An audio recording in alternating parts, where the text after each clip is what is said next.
this year has been another good year for equities, and mid-caps have participated in that as well. Obviously, last year was incredibly strong. I think the mid-cap market was up 38%, more or less, and that was ahead of the large-cap market and slightly behind the small-cap market. Now, this year, we've seen a little bit of a bifurcation. We've seen mid and large both do well again this year, up high mid-single digits. However, the small-cap market has been a little bit more difficult, and we've seen the Russell 2000 down on a year-to-date basis by a couple percentage points. So I think notable that mid-caps have kept up with the large-cap market again this year, despite having a very good year last year. We've seen a little bit of a dislocation in the middle of the year where smaller and particularly higher growth smaller cap issues have underperformed pretty dramatically, and the mid-caps have been a little bit more insulated from that. But for the most part, it's been another good year. We have seen more volatility recently. We think that's natural, especially as the Federal Reserve begins to reduce its bond purchases. So we've been in a very stimulative environment for several years now, a somewhat unnatural environment for investing because bond yields have been artificially depressed. We think that is probably going to be coming to an end rather soon, and I think that will change the dynamics a little bit in how the market performs going forward. Having expectations for a short period of time in your outlook is always a challenging thing. We tend to try to have a long-term perspective and think out 2 to 3 years, especially when making investment decisions. That said, coming into this year, I think we were still feeling good about the portfolio and the stocks that we own in the portfolio, but at the same time, I think a little cautious about the overall environment given the very strong returns that we've seen in the previous 4 years. And so, I'm not surprised that we're up kind of, mid-single digits at this point through the year. I think that was within our realm of expectations. And I think going forward, it's hard to say, but we do feel very good about the stocks that we own. We're somewhat cognizant of the fact that the Fed is starting to reduce some of its stimulative activity, and the economic growth outlook, I think, is still good, but has shown some recent signs of slowing a little bit on the margin. And so, I would say, are we a little more cautious now than we were 12 or 24 months ago? I would say yes. But we still are encouraged that we're finding very attractive stocks to buy even at these levels.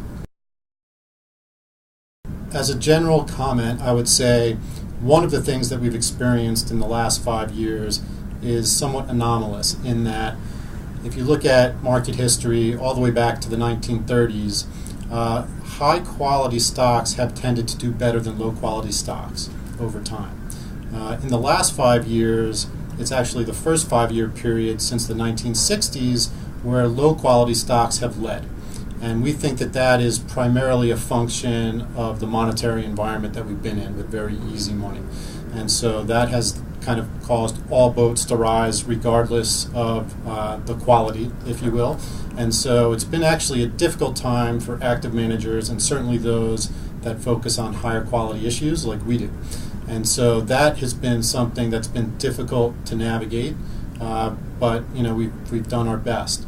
I think if we look forward, that dynamic is more likely than not to change. And we are fairly confident that business fundamentals are really going to be the primary determinant of returns, whereas that really had not been the case over the last few years. And so we're focused on companies that generate cash flow, have high returns on equity, have management teams that allocate capital in an efficient way, and most importantly, companies that we believe have sustainable competitive advantages. That's really where our focus lies, and we think that now is really an opportune time for those companies to do well, especially after a 5-year period of relative underperformance. If you look at from a valuation perspective, right now valuations within the mid-cap segment of the market are probably a little extended relative to where they've been historically. So we're looking at double-digit premiums relative to larger cap stocks, for instance, relative to where they've been over time.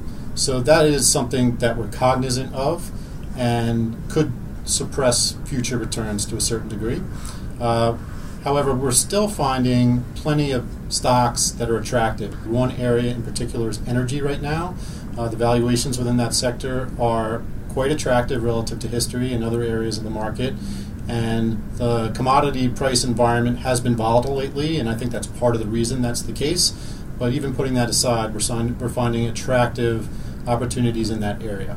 Another area of the market where we're finding good opportunities are in financials, banks in particular.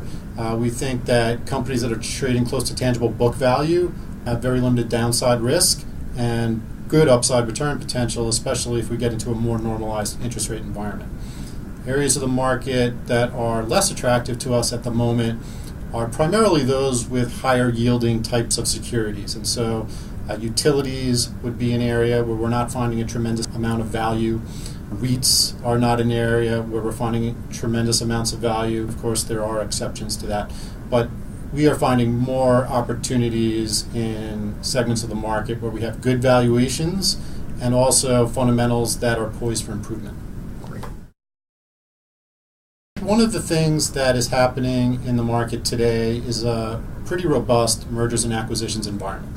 And that is not surprising given the health of corporate balance sheets, being in a relatively moderate growth environment. So companies are looking to augment their growth profile. And also in an environment where external financing is abundant and very attractively priced. And so we've seen a pretty nice increase in the M&A environment. And I would say that's probably been more focused on the smaller cap segment of the market as targets more so than mid-cap. And so if you actually look at the number of deals among the mid-cap segment of the market, it is below its average if you look at history. And so we think that perhaps is an area that should heat up as time goes by. And so we're not looking to make investments in companies because we think they're targets, but that could help overall valuations and sentiment within the mid-cap segment of the market if we do see increased activity.